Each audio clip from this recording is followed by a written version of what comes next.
For those who don't know, this is Stan Grant, a media personality who's not looking too happy right now. He tells a tale of recent woes that have befallen him. Look at that face, he's crestfallen. Stan's woe story relates to his own efforts as part of the ABC's coverage of the coronation that wasn't received very well. ABC viewers were threatening to switch channels, for God's sake. So this story is by the man himself. The story is essentially a personal biographical account from Stan's perspective. It's deceptively published as news by the ABC. Oh, look, maybe that was an innocent mistake. Stan views this criticism as nothing to do with his performance, but it's due exclusively to racism. I'm going to change the channels because they're racist. His reaction to this racism, not his performance, is to step away for now. Temporarily stepping away is not resigning permanently, because there's no indication racism is a topic important enough to cause him to resign and permanently forfeit his lucrative taxpayer-funded salary. Despite not resigning his post, he went to the trouble of digging out an old-school photo for this article. Drawing attention immediately to race, here's the darkest face of the class of 1970s white Australia. Viewer warning before I show the picture, the following image may cause severe emotional distress. You have been warned, get the box of tissues ready. Here's 7-year-old Stan at Braidwood Public School in 1971. Jeez, look at that face. In case anyone didn't see it in the photo itself, Stan decides he's going to talk us through it. He says, I look scared. I'm not smiling. My hands are clasped tight. Someone could look scared in a photo but not actually be scared themselves. So does he remember being scared? Or is that he can't remember and he's just taking the information from the photo? Yeah, I probably was scared. He goes on, unlike the other boys, I have no tie. Oh, we're so disadvantaged. Except the boys who were behind him also didn't have a tie. There's a stain on his jumper. Gee, he really checked out this photo. Still, most likely have remembered the stain because it's impossible to discern the cause of dark areas purely from this photo. Was it from a pie we saw at play lunch or a grass stain from the playground? The common cause of stains on a 7-year-old kid's clothes at school. They were standing implying it was a racist 1970s white Australian kids in that photo that caused the stain. And his memory was clear here because obviously you can't tell if it was jumper's second hand, and he must have known at the time, so we always check with his mum. Oh, is this second hand? Why a kid would do that, I don't know. What I do know is I'm starting to feel emotional for little Stan. Stan continues, I'm sure tears are welling up in most people's eyes. I look for the world like I don't belong. Again, it's a subjective observation for the photo itself. I mean, did he feel like he didn't belong? Was there evidence? Like the other kids wouldn't let him play footy? At lunchtime, he doesn't go into any of that kind of detail. The same observation could be made about this kid. He's not even looking at the camera. He looks like he doesn't belong. At the exact second that the photographer took the photo, just like Stan. Stan continues, I don't know if I've ever changed on that boy. Or if he's still not wearing a stained jumper. But anyway, source will elaborate on the photo caption. Viewer warning applies. I thought I'd come a long way from that scared little Aboriginal boy in the school photo. It seems to confirm he actually was scared. The caption now is supplied by Stan Grant. So in generating this article, was he thinking about doing it and he just happened to be going through his old school photos and just coincidentally, this photo aligns with my story? Because this photo's played a big part. Now, because those ABC viewers were threatening to switch channels, he now wonders whether he's travelled very far from being that little boy. This 2021 article sheds light on Stan's situation immediately prior to his current tale of woe. Stan had just bought a Coogee Beach penthouse with his wife for $2.85 million. Stan's doing very well, no begrudging him. So this is the interior, as published by the Domain in the sales brochure. I mean, look at that view.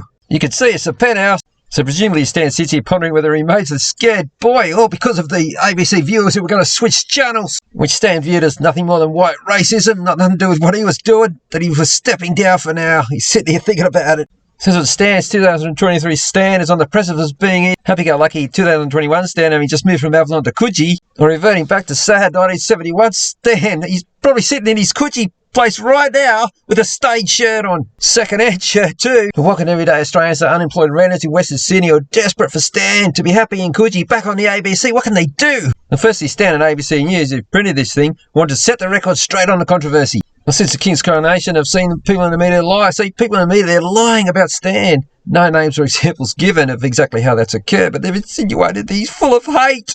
Stan says nothing. That's nothing could be further from the truth. Look, miraculously for Stan in this article, people no longer living would not allow Stan to be filled with hate. And Stan doesn't go into exactly how these ancestors don't allow him to be filled with hate.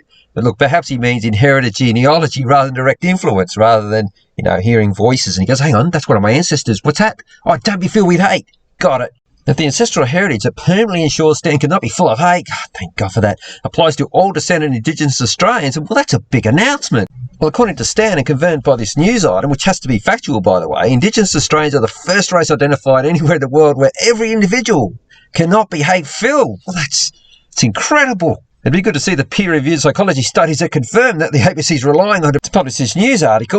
Confirmation of the elevated virtuousness of Stan and other Indigenous Australians, like that you can't be filled with hate, is that the accusations of white racism, they're actually truths offered with love. See, they're hard truths, but they're not offered with hate. They're offered with the exact opposite, with love. It's incredible. You effing racist. Oh, hang on a minute. Hey, I'm offering it with love. Oh, okay then.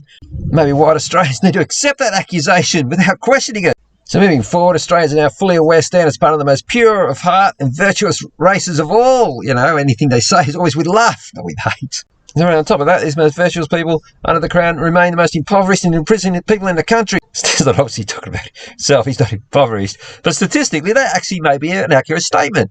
The stand doesn't detail exactly how that remains. That decades of countless billions being taken from working Australians, some white racist Australians, by the way, and spent on preferential housing, education, employment, and direct cash payments, how they're still the most impoverished. Every government form you fill out, you have to tick whether they're Indigenous or not. Well, obviously, that means they're going to get something else. Now, amazingly coincidental with this story, look, I'm not putting it out there that they purposely put him on the coronation coverage and got him to read some controversial comments so they could write this story. They never did something like that. Anyway, and Stan's performance in the coronation coverage is that a cure for the crime of racism committed by Australians, the accusations allegedly made with love, has arrived. There it is in blue there. Referendum on Indigenous voice to Parliament. It's coming up right in a couple of months.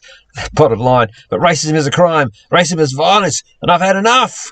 And Stan says that with love. This is the Voice conversation guide published by the Australian government. I'll put the link in the description. The design of the Voice and therefore its form of function is not determined until after the referendum. So therefore no explanations to how the Voice will use the supreme powers of the Constitution to control how laws are made. And how those laws, that's enforceable, will work differently from previous policies of financial, material and societal preferential treatment. Put billions into their cause. Now, the advocates for the Voice, that's Albanese, government, corporate Australia, the ABC, the NRL, the AFL, the Rugby Union, Tennis Australia, they're all behind this thing. The various Indigenous law entities haven't any planned policies and laws yet. Well, they have plans, and they're not intentionally not divulging to Australian electors as to what will come because they'd probably vote no. So publishing this article, the ABC and Stan here, he looks sad. Australian electors do not need to be fully informed to change the Constitution. And forget all that. Forget how much money you might lose down the track, because change to the Constitution forever. What you want is a momentary emotion. A yes vote on emotion alone will help sad Stan return to happy Coogee Stan. Look at him back on our television screens at the ABC. Is he on compassionate leave at the moment? Is he just stepping away? Just put an application? I went, yeah, no worries. It's not all part of any plan, of course. So ultimately, this is a question that this article leaves with Australians. Do you want to see happy Coogee Stan back on the television screens at the ABC? That you pay for at the risk of unknown legal consequences of constitutional changes? Well, look, the ABC suggests that you look at these photos very carefully, and in particular this old school photo. I should have renewed the warning. Apologies for that. I'm making your decision because you can't make decisions on what's actually going to happen. All right, that's it for this one.